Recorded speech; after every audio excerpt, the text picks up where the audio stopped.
My name is Arun Prajapati और आज हम जो है उत्तराखंड बोर्ड का जो सैम्पल पेपर जो रिलीज हुए थे फिजिक्स के 2 सेट में रिलीज हुए, सेट 1 और सेट 2। तो पहला सेट आज हम सोल्व करेंगे। तो देखिए इसमें वैसे तो क्वेश्चन जो है बहुत ही आसान है, लेकिन जो क्वेश्चन नंबर 16 से आगे के जितने भी क्वेश्चन हैं, केस स्टडी हो चाहे क्वेश्चन हो, बहुत मॉडरेट लेवल दिए हुए हैं, अच्छे क्वेश्चन है। तो आइए सोल्व करते हैं जरा इसको एक को। देखिए पहला क्वेश्चन दिया होगा आपके पास, number of electrons in 1 coulomb. 1 coulomb charge है, 1 कूलम आवेश में इलेक्ट्रॉनों की संख्या कितनी होगी। तो इसको सोल्व करने के लिए देखते जरा, सबसे पहला आपको फॉर्मूला पता होना चाहिए, Q बराबर Fe। फॉर्मूला है Q बराबर Ne। तो आपको नंबर ऑफ इलेक्ट्रॉन निकालना है 1 कूलम में, यानी Q की वैल्यू दे रखी है 1 कूलम और इलेक्ट्रॉन पर चार्ज है 1.6 × 10⁻⁻⁹। अब n की वैल्यू आपको निकालनी है, तो n बराबर हो जाएगा आपके पास Q/E। Q की वैल्यू है आपके पास 1 कूलम अपॉन इलेक्ट्रॉन की वैल्यू रखी 1.6 × 10⁻⁻⁹ कूलम, और इस कूलम से कूलम कट गया तो 1 पॉइंट से ऊपर बढ़ा है 0, तो n बराबर है आपके पास 10/16 × 10⁻⁹। इससे जब आप कैंसिल आउट करोगे तो आएगा आपके पास 6.25 × 10⁻18। तो यानी ऑप्शन नंबर बी। तो पहले का ऑप्शन नंबर बी हो जाएगा। अब बात करते हैं सेकंड क्वेश्चन की। Radius of 2 wires of length L and 12 R and 2 are the ratio of the resistivity। इसका रेजिस्टिविटी निकालनी, यानी दो लेंथ के वायर के रखे आपके पास, एक की लेंथ L है, एक की लेंथ 2L है और दोनों तांबे के वायर हैं। एक की रेडियस R है, एक की 2R रेडियस है। तो इसकी सबसे पहले आंसर तो होगा 1:1, क्योंकि जो है जो रेजिस्टिविटी है वो डिपेंड ही नहीं करती उसकी शेप साइज पर, वो डिपेंड करती है ओनली उस मटेरियल पर और उसके टेम्परेचर पर। तो इसका ऑप्शन रहेगा ऑप्शन नंबर 3, 1:1। अब नेक्स्ट आपके पास है 2 long parallel wires each carrying current of 1 ampere in the same direction are placed 1 meter apart। The force of attraction between them, इनके बीच force of attraction, ये अगर आप देख रहे हो तो 1 एम्पीयर की डेफिनेशन की है। डेफिनेशन ऑफ 1 एम्पीयर यहां से आएगा 2 × 10⁻⁷ newton metre of attraction force. तो यानी इसका ऑप्शन नंबर 1 हो जाएगा पहला। अब देखते हैं इसका सॉल्यूशन कैसे होगा।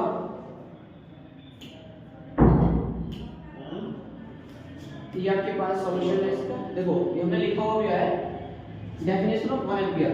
अगर दो long parallel wires are at a distance of 1 metre, if both of them carries current of 1 ampere, अगर 1 एम्पीयर करंट ले रहे हैं in the same direction, direction उनकी सेम है, then the force of attraction of unit length of the wire will be 2 × 10⁻⁷ Newton पर metre.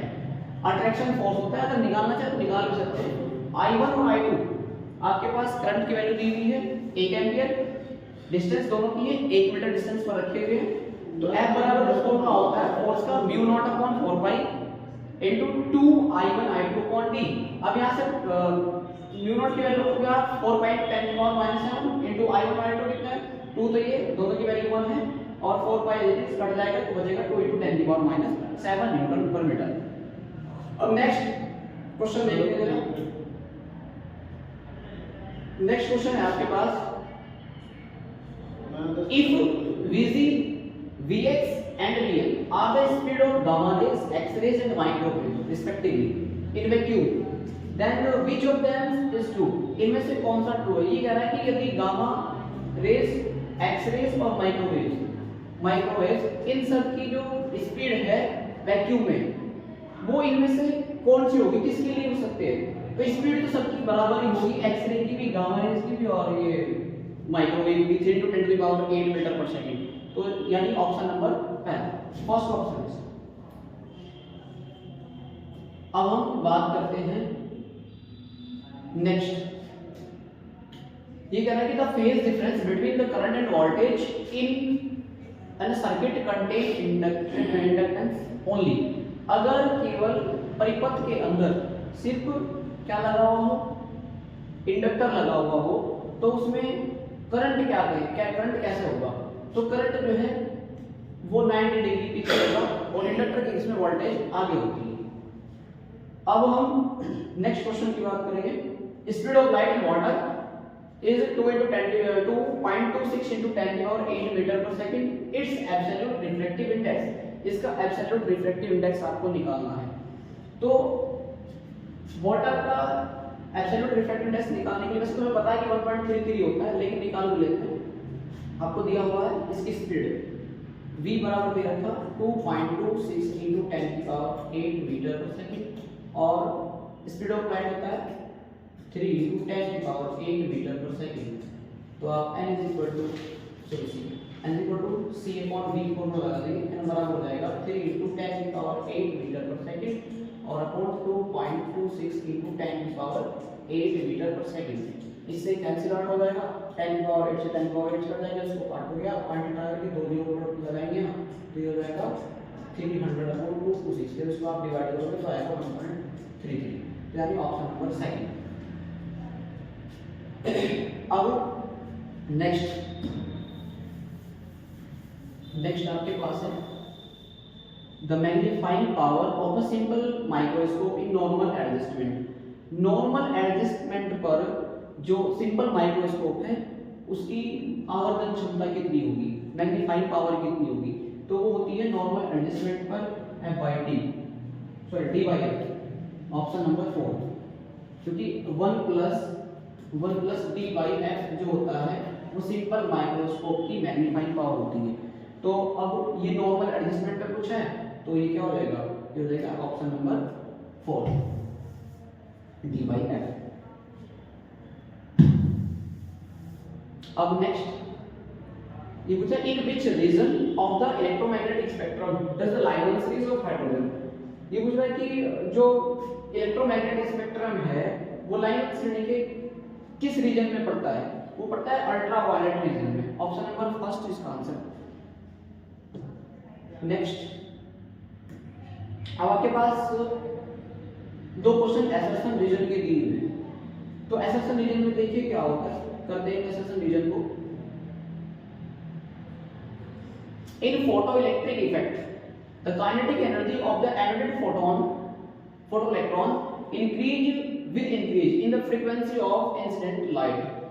ये कह रहा है कि यदि जो प्रकाश विद्युत प्रभाव है, फोटोइलेक्ट्रिक इफेक्ट है, उसमें जो एमिट होने वाले फोटो इलेक्ट्रॉन्स है, अगर उनकी काइनेटिक एनर्जी बढ़ाई जाती है तो जो प्रकाश आपतित प्रकाश की आवृत्ति है वो भी बढ़ती है। तो पहली बात तो सही है, ये होता है अगर आप क्या काम करोगे, फोटो इफेक्ट की काइनेटिक एनर्जी बढ़ाएंगे तो इलेक्ट्रॉन के जो प्रकाश जो जल रहा है प्लेट पर वो क्या वहां से इलेक्ट्रॉन तेजी से निकलेंगे। अब रीजन पढ़ लेते हैं। रीजन क्या, photo electric current depend on the intensity of the incident light. ये कह रहा है कि जो प्रकाश विद्युत धारा है आपतित प्रकाश की तीव्रता पर निर्भर करती है। ये भी बात ठीक है, लेकिन इसका सही एक्सप्लेनेशन नहीं है। तो इसका आंसर होगा ए और आर बोथ आर करेक्ट। ए और आर दोनों सही है, यानी आंसर देखिए इसका क्या है, ये रहा है आंसर। ए तथा आर दोनों सही है, बट आर ए की सही व्याख्या नहीं करता। ये इसका ए और आर दोनों सही है, लेकिन आर ए की सही व्याख्या नहीं करता। नेक्स्ट जो आपके पास नेक्स्ट असर्शन रीजन है वो कह रहा है कि silicon is widely used in semiconductor device. Silicon जो है वो सेमीकंडक्टर्स बनाने के लिए यूज किया जाता है। रीजन क्या बोल रहा है, silicon has an energy band gap. इसका जो सिलिकॉन का एनर्जी बैंड गैप होता है 1.1 इलेक्ट्रॉन वोल्ट होता है, which make a good semiconductor material. Silicon में लगभग 1.1 इलेक्ट्रॉन वोल्ट का बैंड गैप होता है, जो इसे अच्छा अर्धचालक बनाने में इसकी हेल्प करता है। तो ये बात बिल्कुल सही है, ए भी सही है और आर भी सही है, और आर ए का सही एक्सप्लेनेशन भी है। तो इसका ऑप्शन हो जाएगा, इसका आंसर होगा आपके पास ए तथा आर दोनों सही हैं। A both A and R correct and R is the correct explanation of A, यानी इसका ऑप्शन 1 हो जाएगा। अब यहाँ से आपके पास शुरू होते हैं 1 मार्क्स, 1 वर्ड और 1 मार्क्स के क्वेश्चन। चलो इनको भी देखते हैं।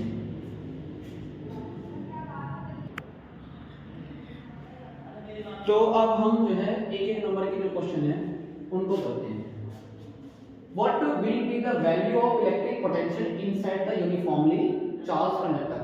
चार्ज कंडक्टर के अंदर विद्युत विभव का मान कितना होगा, यानी इलेक्ट्रिक पोटेंशियल का मान कितना होगा इनसाइड यूनिफॉर्मली चार्ज कंडक्टर। तो इसकी वैल्यू 0 होती है, चालक के अंदर पोटेंशियल की वैल्यू 0। तो पहले इसका सेकंड का आंसर 0 होगा। अब हम बात करते हैं what is the SI unit of magnetic destructibility. इसकी कोई यूनिट नहीं होती, यूनिटलेस, ये यूनिटलेस है। चौथा, what type of wave front is produced by a linear source. एक लीनियर सोर्स है, उससे कैसा वेव फ्रंट प्रोड्यूस होगा, तो इससे सिलेंड्रिकल वेव फ्रंट प्रोड्यूस होता है, सिलेंड्रिकल वेव फ्रंट। इसका आंसर हो जाएगा सिलेंड्रिकल, हिंदी में बेलनाकार, बेलनाकार, बेलनाकार वेव फ्रंट। नेक्स्ट है at what temperature would semiconductor behave like a perfect insulator. किस ताप पर, किस टेम्परेचर पर एक सेमीकंडक्टर है जो वो परफेक्टली इंसुलेटर का बिहेव करता है, इंसुलेटर जैसा बिहेव करता है। तो इसका आंसर होगा 0 kelvin, absolute 0 kelvin temperature. Okay से याद रख सकते हैं उसको, 0 केल्विन। नेक्स्ट क्वेश्चन है 6, an electric dipole moment with dipole moment 4 × 10⁻⁹ coulomb meter is inclined at a 30 degree with the direction or uniform electric field of magnitude 8 × 10⁻⁴ Newton. Calculate the magnitude of torque acting on dipole. ये कह रहा है कि electric dipole moment P बराबर आपको formula पता है, tau बराबर torque is equal to PE sin theta, formula होता है। तो आपके पास P की वैल्यू दी हुई है, P बराबर आपको दिया हुआ है 4 × 10⁹ कूलम्ब मीटर, और एंगल दिया हुआ है थीटा बराबर दिया हुआ है 30 डिग्री, और इलेक्ट्रिक फील्ड यानी E की वैल्यू दी हुई है, E बराबर आपके पास दिया हुआ है 8 × 10⁻⁴ न्यूटन। तो आप इस फॉर्मूले में रख सकते हैं, टॉर्क निकालना है तो torque is equal to P की वैल्यू है 4 × 10⁻⁹ और इनटू E की वैल्यू है 8 × 10⁻⁴ और sin थीटा sin 30 डिग्री। तो आपको ये पता है कि टॉर्क इज इक्वल टू ये हो जाएगा 4 × 10⁻⁹ into 8 × 10⁻⁴ into sin 30 की वैल्यू होती है 1/2। तो आप इसको जब इसको काटोगे तो ये हो जाएगा 2 4 8 4 4 60, तो टॉर्क इज इक्वल टू 16 × 10⁻⁴ कितने हो गए 13 माइनस के 13। तो आप इसको टॉर्क इज इक्वल टू हो जाएगा 1.6 × 10 एक पावर क्या कर देंगे कम कर देंगे, तो हो जाएगा आपके पास माइनस के 12। इतना आपके पास हुआ जाएगा टॉर्क, ठीक है।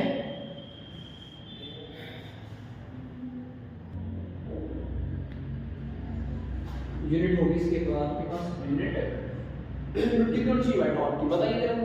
टॉर्क की यूनिट कितनी होगी, न्यूटन मीटर, कितनी यूनिट होगी न्यूटन।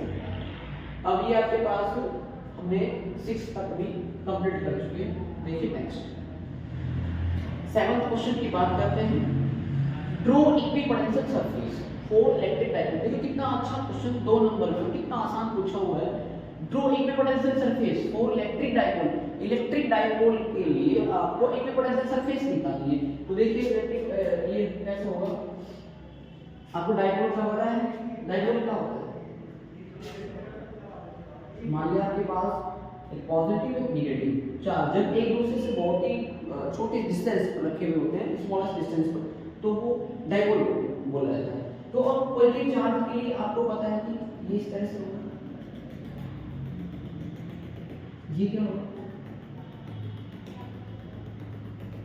ये ऐसे होगा। तो अब आप देख रहे होंगे कि ये ऐसे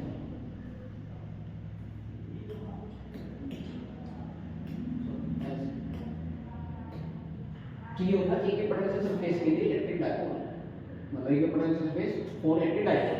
इलेक्ट्रिक डाइपोल के लिए एक इक्विपोटेंशियल सरफेस होगी। अब हम बात करते हैं what is the fundamental charge, right it's value. तो फंडामेंटल चार्ज क्या देखिए हमने इसको सॉल्व किए हैं सारे क्वेश्चन, जिससे आपका समय बच जाए। ये आपके पास ये रहा 7 क्वेश्चन इक्विपोटेंशियल सरफेस के लिए। 8 फंडामेंटल चार्ज क्या होता है? The electric charge carried by a single proton और electron are called fundamental charge.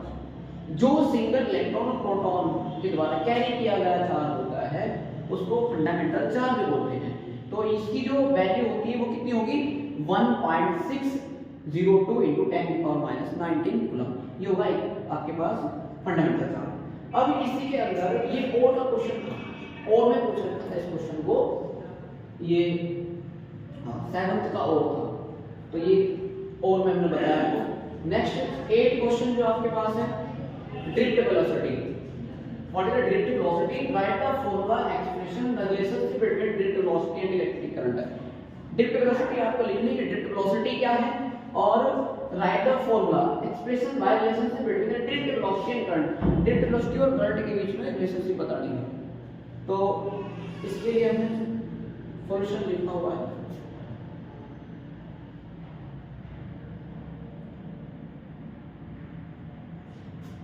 ये है ड्रिफ्ट वेलोसिटी। देखो ड्रिफ्ट वेलोसिटी क्या है? Drift velocity is the average velocity of an electron. किसी इलेक्ट्रॉन की एवरेज वेलोसिटी होती है in a conductor when an electric field is applied to it. जब किसी कंडक्टर पर इलेक्ट्रिक फील्ड अप्लाई किया जाता है तो जो इलेक्ट्रॉन है वे क्या करना शुरू होते हैं, चलना स्टार्ट कर देते हैं, मोशन में आना स्टार्ट कर देते हैं। तो वहां से जो एवरेज वेलोसिटी होती है किसी भी इलेक्ट्रॉन की उसको बोलते हैं ड्रिफ्ट वेलोसिटी। अब इसका फॉर्मूला होता है I बराबर NEA/VD। ये रिलेशन होता है I बराबर NEA/VD। अब यहाँ पर जो I है वो क्या है? इलेक्ट्रिक करंट है। E क्या है? Charge on electron. A क्या है? क्रॉस सेक्शन एरिया है। VD क्या है? ड्रिफ्ट वेलोसिटी है। ये इसका ये लिखा था 9th क्वेश्चन में आपको, बहुत ही आसान सा पेपर है। अब आपके पास नेक्स्ट क्वेश्चन है 8th। लेंज लॉ से सवाल आ गया। According to Lenz law the direction of induced EMF is opposite to the change in the produced. It determines the direction of the induced current in a coil due to relative motion between bar magnet and coil. When number 1 पूछा, when the north pole of bar magnet is brought near one end of the coil. दूसरा पूछा है the south pole of a bar magnet is moved away from one end of the coil. यानी आपके पास ये कहना है कि Lenz law जो है वो क्या बताता है? वो कहता है कि जो इलेक्ट्रॉन ईएमएफ है वो उसी का विरोध करता है जिससे उसकी उत्पत्ति हुई हो। तो अब इसने पूछा है कि जब हम पहली चीज पूछा है कि जबकि क्षण चुंबक के उत्तरी ध्रुव को कुंडली के सिरे के निकट लाया जाता है, यानी जब हम नॉर्थ पोल को बार मैग्नेट के पास लेकर के जाते हैं तो करंट की डायरेक्शन क्या होगी, और जब हम साउथ पोल को बार मैग्नेट के से दूर लेकर के जाते हैं तो करंट की डायरेक्शन क्या होगी। तो इसमें जो करंट की डायरेक्शन होगी ये रही, एक के अंदर होगी, पहले के अंदर एंटी क्लॉकवाइज, दूसरे के अंदर क्लॉकवाइज। तो पहले के अंदर होगी एंटी क्लॉकवाइज, दूसरे के अंदर क्लॉकवाइज डायरेक्शन। अब नेक्स्ट जो क्वेश्चन है 10th क्वेश्चन की बात करते हैं। Right any two characteristics of electromagnetic wave. जो ईएम वेव होती है विद्युत चुंबकीय तरंगें, उनकी दो विशेषताएं लिखनी है आपको, दो कैरेक्टरिस्टिक्स लिखनी है। नंबर 1 तो ये है कि इलेक्ट्रोमैग्नेटिक वेव ट्रांसवर्स होती है नेचर के अंदर, ठीक है। और एक और होती है ये रही आपके पास कि जो है इलेक्ट्रोमैग्नेटिक वेव है ट्रैवल करती है वैक्यूम में with speed of 10 to 10⁸ metre पर सेकंड। तो दो ही कैरेक्टरिस्टिक्स लिखनी